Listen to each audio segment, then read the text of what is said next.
মুখেই বলেছিলে আমি তোমাকে ভালোবাসি নিজের থেকেও বেশি। আমি করে নিয়েছিলাম তাই বিশ্বাস। তবে মাঝপথের তোমার পরিবর্তন দেখে আমি হতভম্ব, আমি হতাশ।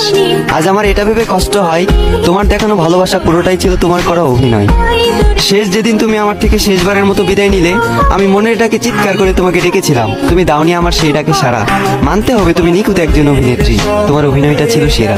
আমার বিকল্পে হয়তো তোমার হাজার জন ছিল, তবে আমার জীবনে কেউ ছিল না শুধুমাত্র তুমি ছাড়া।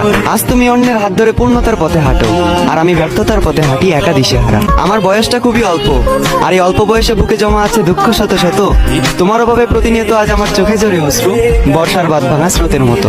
তোমার করা আঘাতের যন্ত্রণাটা ছিল ঠিক তেমন, দুর্ঘটনায় ছটফট করে মৃত্যুর যন্ত্রণাটা যেমন।